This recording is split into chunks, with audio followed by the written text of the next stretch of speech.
In 1961, India became the first Asian country to make an indigenous fighter jet by launching HAL Marut. It was an incredible achievement for a poor country that had just gained independence. Even after facing such a huge challenge, Kurt Tank persisted, and under his leadership, HAL's design department grew 12-fold, and its facilities and infrastructure were expanded massively to accommodate a project of this scale. The first year was spent in building the entire infrastructure from scratch. Work on the fighter jet began in 1957, and it was given the name Marut, which translates to the Spirit of the Wind. Within 2 years, they had already produced a full-scale glider mock-up made of wood, which was then towed in the air by a Dakota aircraft to test the aerodynamics. Marut was the last plane in the world to be flight tested this way. Assembly of the first Marut began in 1960, and it was flown for the first time in 1961 by Wing Commander Surenjan Das. After extensive structural tests, the final version of the plane was ready by 1962.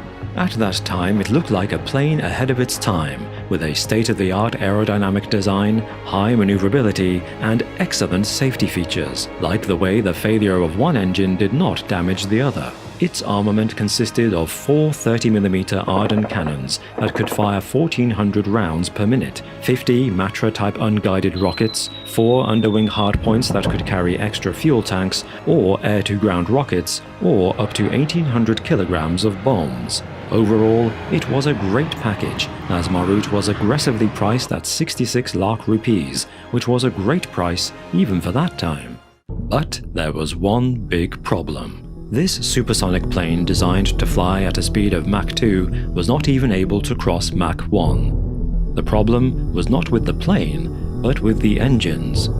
The Marut was planned to be powered by a pair of British-designed Bristol Siddeley Orpheus 12 afterburning engines, which was under development at that time for Nat Mark II and a NATO light fighter. So, Marut was temporarily using an older Orpheus 703 non-afterburning engine that produced 44% less power. In an unfortunate turn of events, NATO cancelled the aircraft for which this engine was being developed, and thus they pulled the funding for this engine. The manufacturer asked India to underwrite the engine development costs of £1.5 million, which the Indian government refused, and hence this engine was never developed, leaving the Marut without the engines it was designed around. £1.5 million, or 2 crore rupees, was not a large sum by even the standards of the 1960s, but it may have looked like an outrageous amount when compared with the cost of development of the entire aircraft, which to that point was just 4 crores. This short-sighted decision wrecked the entire project, as it initiated a lengthy and frustrating search for an alternative engine. The Soviets offered the RD-9 engine, which was found to be technically suiting but required extensive modification, and Soviet engineers refused to guarantee anything more than a speed of Mach 1.4, while India insisted that it needed Mach 2, as Pakistan had just received Lockheed Starfighter from the US, which had a speed of Mach 2.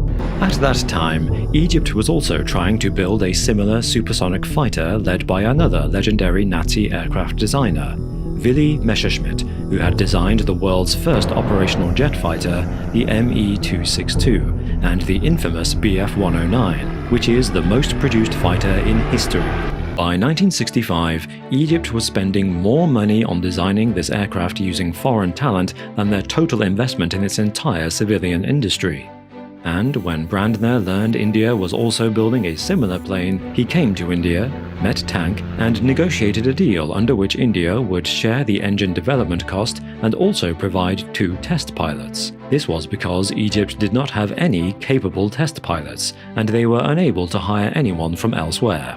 In 1966, a Marut was taken to Egypt along with a 30-member HAL team. They fitted it with their engine and conducted nearly 100 test flights, but at that time tensions were rising between Israel and its neighboring Arabian countries after Egyptian president, in an act of war, blocked Israel's access to the Red Sea and mobilized their army. Spooked by this, Israel launched a preemptive strike in which 90% of Egyptian aircraft were bombed while on the ground, including a plane used for testing the engines.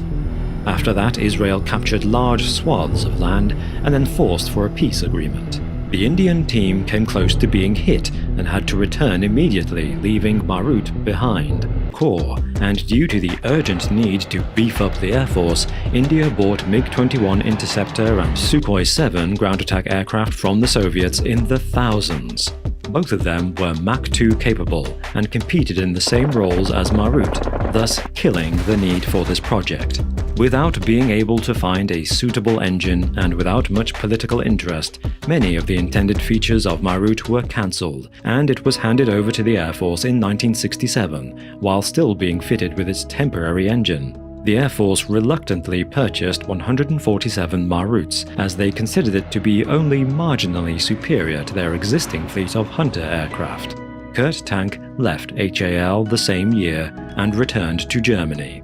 In the 1971 Bangladesh Liberation War, the Marut remained in the thick of the action, strafing airfields, bombing ammunition dumps, and hitting tanks and artillery on the front lines, cementing its position as a capable ground attack aircraft. Several Maruts managed to return to base on just one engine after the other was shot up. The jet's flight controls were designed to revert to manual control automatically if the hydraulic system failed, and many flew home safely after the hydraulics were shot out. Major Bakshi of 220 Squadron even scored an air-to-air kill of a much superior Pakistani F-86 Sabre.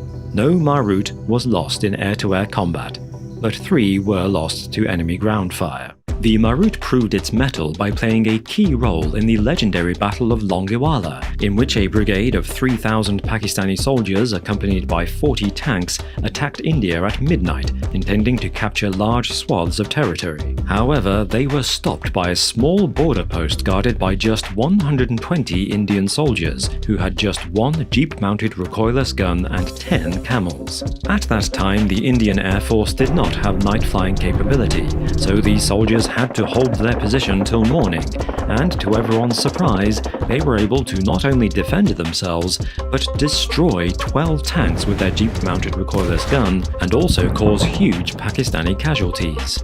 At sunrise, a squadron of Maruts accompanied by 4 Hawker Hunter aircraft started raining fire upon the Pakistani formation.